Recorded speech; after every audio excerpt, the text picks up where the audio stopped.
Hello everyone, welcome to our channel. Please subscribe and press the bell icon to get the notification.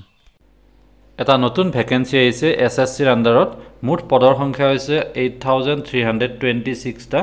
এই পদবিলাকৰ কাৰণে কিদৰে apply কৰিব লাগিব qualification কি লাগিব গোটেইখিনি ডিটেইলছ ভিডিওটোত দেখুৱাম ভিডিওটো ভাল লাগে লাইক কৰিবা আৰু যদি প্ৰথমবাৰৰ বাবে চেনেলটো চাই আছে তেনেহলে সাবস্ক্ৰাইব কৰিবা আৰু ওচৰত থকা বেল বটন দবাই ৰাখিবা তো ইয়াতে পদবিলাক হৈছে এমটিএস মাল্টিটাস্কিং ষ্টাফ টোটাল পদৰ সংখ্যা হৈছে 4887 টা আৰু হাবিলদাৰ সিবিআইসি সিবিএন 3439 টা ইয়াৰে বাবে এপ্লাই কৰাৰ ডেট খিনি দেখুৱাই লৈছো ইম্পৰ্টেন্ট ডেট খিনি তো 27/6 to 31/7/2024 অনলাইন এপ্লাই কৰাৰ ডেট আৰু ইয়াৰে last date of receive 31/7/2024 online fee payment 1/8/2024 ফিটো অকল জেনেৰেল আৰু ওবিসি মেল ক্যান্ডিডেটস বিলাকে পে কৰিব লাগিব বাকি এসটি এসসি বা ফিমেল ক্যান্ডিডেটছে কোন ধৰণৰ ফি পে কৰিব নালাগে আৰু যেটো কম্পিউটাৰ বেসড টেষ্ট হ'ব ইয়াৰে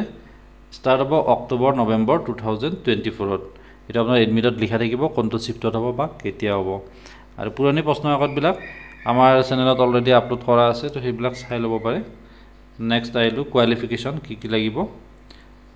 reservation as per government rule মতে থাকিব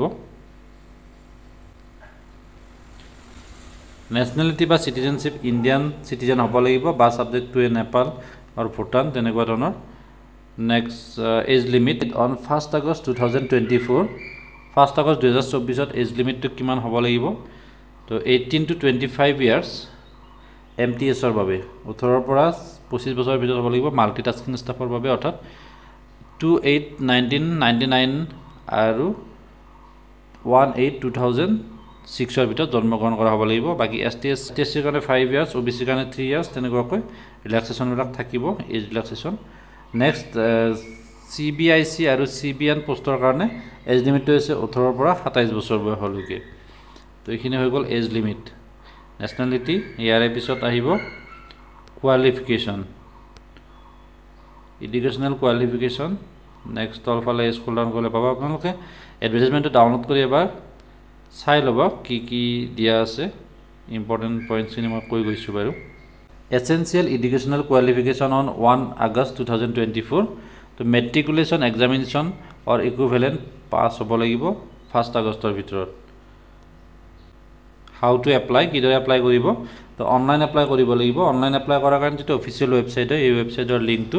মই ডেসক্ৰিপচনত দি দিম তাত গৈ পেলাই এপ্লাইটো কৰি ল'ব পাৰিব ssc.nic.in এইটো ওয়েবসাইটলৈ গৈ পেলাই ৰেজিষ্ট্ৰেচন কৰিব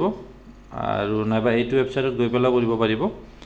ssc.gov.in মই এই ওয়েবসাইটৰ লিংক ডেসক্ৰিপচনত দি দিছো তাত গৈ পেলাই আপোনালোকে অনলাইন এপ্লাইটো কৰি ল'ব আৰু যদি এপ্লাই কৰাত কিবা অসুবিধা পায় তেনেহলে কমেন্ট বক্সত কমেন্ট কৰিব ঠিক আছে সকলোৱে এপ্লাইটো কৰি লওক এপ্লিকেশন ফি এটো অলৰেডি ক'লোৱে অকল জেনেৰেল আৰু ওবিসি মেল ক্যান্ডিডেটস বিলাকে 100 টুপি ফি পে কৰিব লাগিব বাকি ওমেন ক্যান্ডিডেটস বা এসসি এসটি পিডব্লিউডি এক্স সাৰ্ভিসমেন তেওঁলোকে কোন ধৰণৰ ফি পে কৰিব নালাগে অকল জেনেৰেল আৰু ওবিসি মেল ক্যান্ডিডেটস কিনে 100 টুপিস ফি অনলাইন পে কৰিব পাৰিব ডেবিট কাৰ্ড বা ক্ৰেডিট কাৰ্ডৰ জৰিয়তে ঠিক আছে আপোনালোকে অনলাইন এপ্লাইটো কৰি লওক কিবা অসুবিধা পালে কমেন্ট বক্সত কমেন্ট কৰিব ধন্যবাদ